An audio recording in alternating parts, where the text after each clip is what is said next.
เมียอยู่ทางบ้านบ่แม่นปากโคตายดาวอาย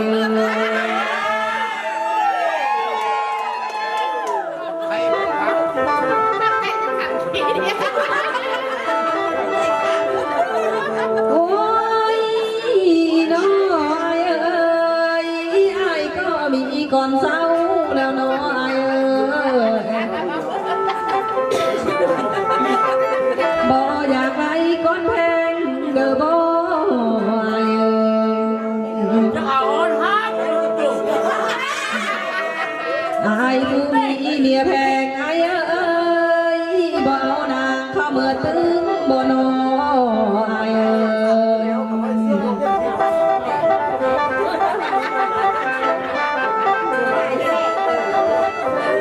โอ้ยน้ออายเอ้ยอายเอาเมียหลายๆเด้ออายเอ้ยเมียหนึ่งตายอายเอ้ยแต่ยังเมียหนึ่งให้ได้อายเอ้ย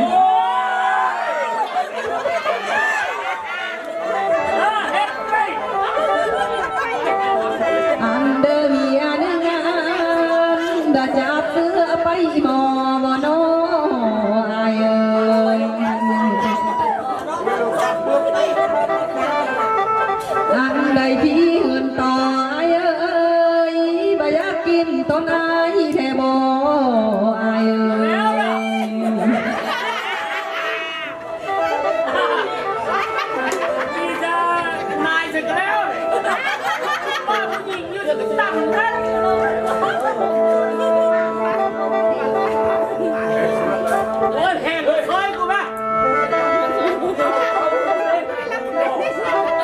โอ้ยน้ออายเอ้ยจูก่อนจูหมดสมเนื้อสุมเฮาเอ้ยเฮามาปองละกันไต้ลำยางเด้อน้ออายเอ้ยจูก่อนจูเที่ยวทางอายเอ้ยต้องคนเฮาเอ้ยมาพากันตามมวนสนอ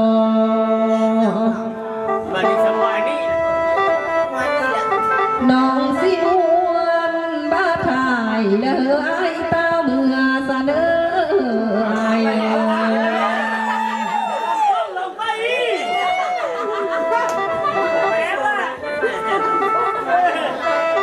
โอ้ยน้อ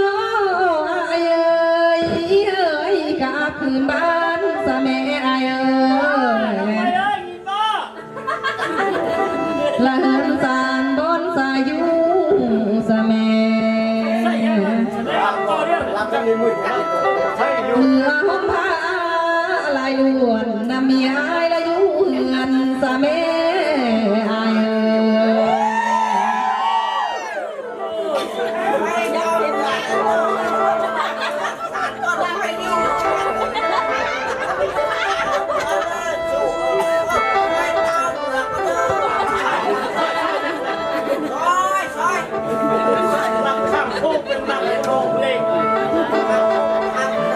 โอ้ยน้ออายเอ้ยน้องนี่กังต่อน้ำหน้าสุมาเอ้ยนำคำนี้เมื่อแล้วระบออายเอ้ยน้องมีกังต่อแมวอายเอ้ยแมวคำนี้เมื่อหิ้งระบออายเอ้ยกังต่อจูงมากิ่งละคำจากมือหาเมียแล้วอายเอ้ย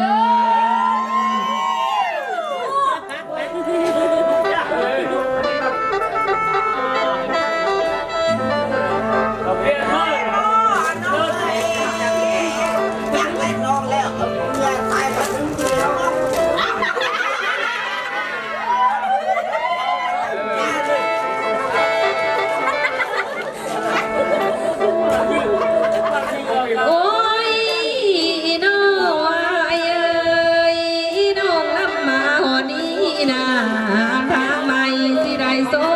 ก่อนเนื้อสุมาเอ้ยน้องสิส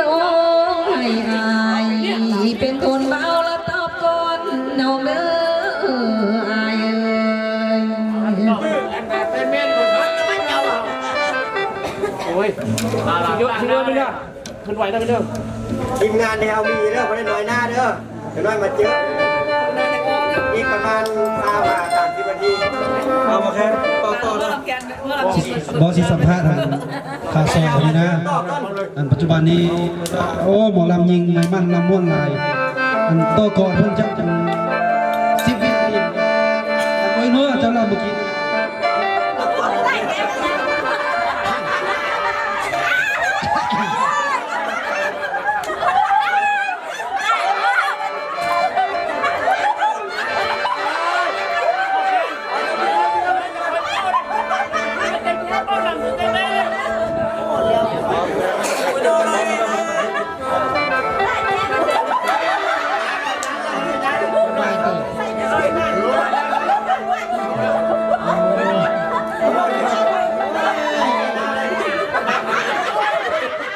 ฟังใจไหมท่านผู้ชมทางต่างประเทศทางเวียดนามทางไทยกำลังติดตามชมอยู่เลยอีกข้อมูลบายดี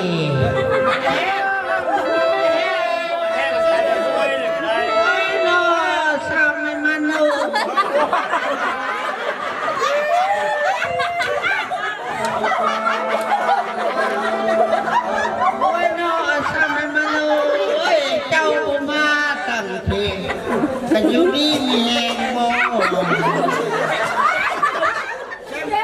เดี๋ยวบัตรเราไม่ให้คือว่าลำบ่ได้เมื่อกี้จะคือลำได้มันม่วนอยู่ก่อนนี่เอาแม่ขัดแม่เอาท่านไปเนาะขอบคุณท่านผู้ชมไปเบิ่งหมอลำสายโดยต้นเลย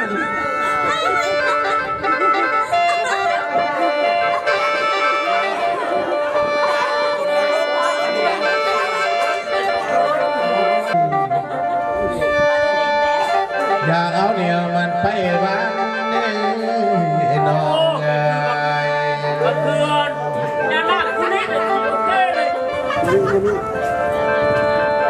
ไอ้ไม่เลยน้องนี่ยังสาน้องเงินใส่เดียวน้องไงวันนี้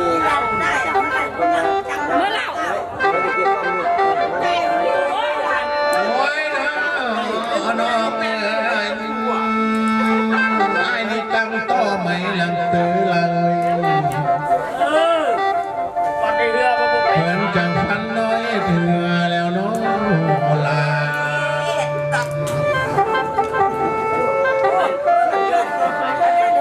หาต่อไม่ลำเนื้อลาเอ้ยคุณงามเอ้ยเพื่อนจังเราน้องมีเจ้าทางเจ้าน้อผู้นี้หลานนั้นมีผัวสอนก็ตนน้องเล่นบ่วางลานักบีบอกแค่นี้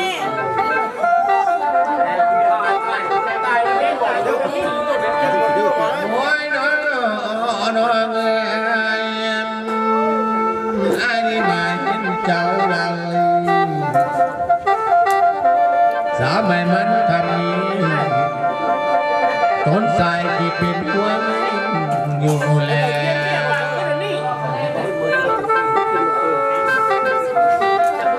ไอ้นี่นะ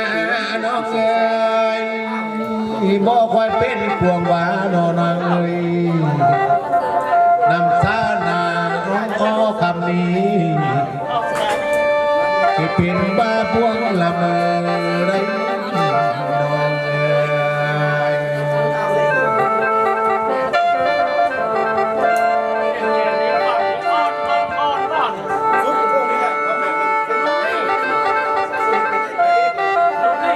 โอ้ยน้องเอ๋ยสาวน้องคำเอ๋ยหายที่ยา นี้เลย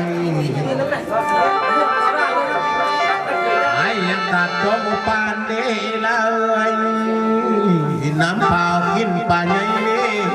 เลย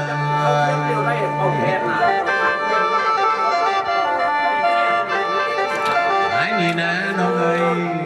อยากสร้างนี้ไว้ยังมีบวนเที่ยวยานเอาไรน้องเอ้ย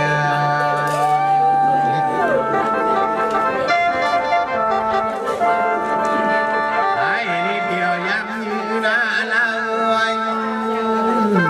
ไปย่างต่างไปอยู่ในบริษัทน้องความเอ่ยไอ้นี่นะอยากไรสร้างสุขสอนนี่ร้อยเมื่อน้องเอ๋ยโอ้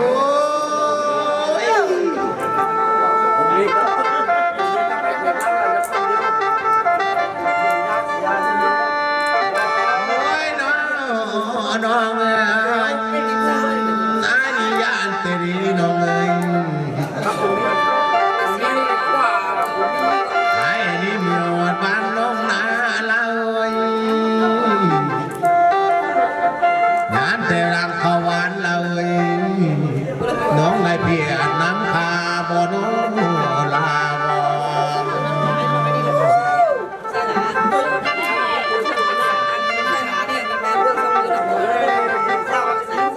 ไอ้นี่เมื่อปันน้องนาลายตั้งไปไหนสาวคำนางนาบ่ได้เพียรน้ำก็หรือบ่ลา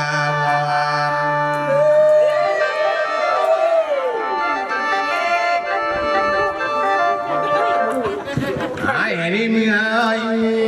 หัวน้องต้นกิ่งน้องเลยตั้งเขาวันน้องบอกขอกินตันบ่น้องลา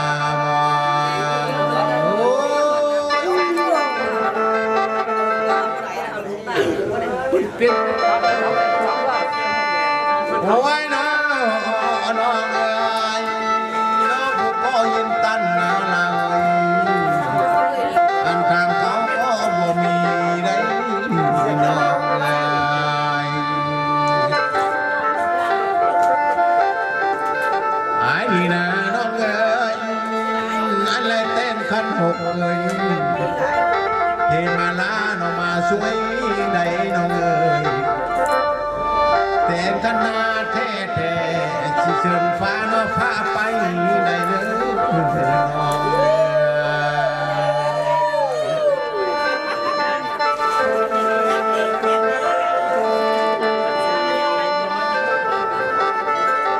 โอ้ยน้องเอ้ยอายอดใต้น้ำน้องเกลาเอ้ยอันนั้นเสื้อลายไอ้น้องลุงนี่เศร้าน้องคำเลยไอ้เป็นเสื้อห่มถุงก็เมื่อนาบ่ได้สั่งหรือได้น้อง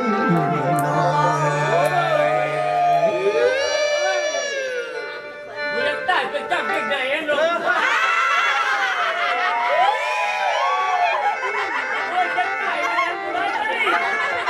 อ่านมาตายเป็นเสื้อละเอ้ยของนางในหนุ่มคุณหน้าคนงามเลยอ่านว่าไรเห็นหน้าล่มเสือก็ดีใจได้น้องเอ้ยโอ้ยน้องเอ้ยไอ้มันใจดำนี่เราไอ้นี่นาในห้องน้ำนำเสื้อหน้าคนงามเลยไอ้เสื้อน้องเมื่อล้มแก้มก็ผู้งามในนา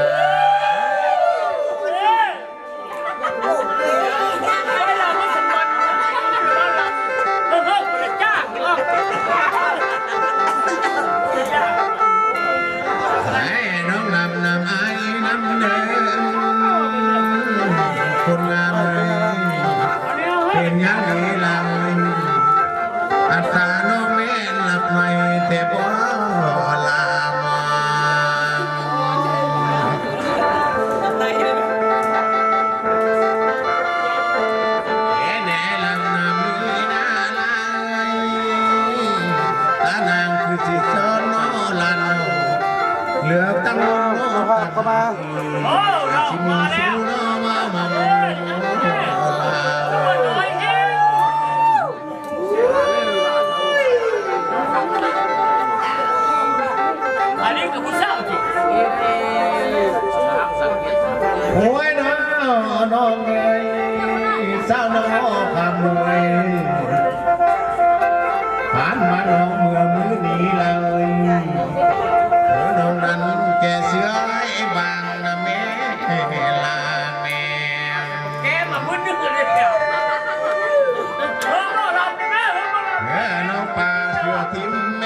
เสื้อนั้นนอกต่อ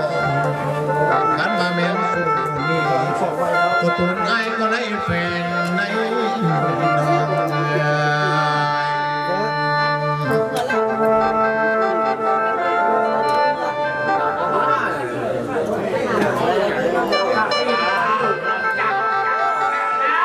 ไว้น้องน้องเอ้ยสาวน้องคำเอ้ยน้องไหลมาหอดพุ่นสีนี้นะน้องเอ้ยน้องไหลลาจากไอ้เราเลิกกี่ทวนมาวันเดิมนำเลือน้องผู้ลาจากใส่เราเลิกกี่ทวนมาวันเก่าหันมาบ้านเก่าประตูน้องเล่นบ่บ่อยบ่น้องลาวมา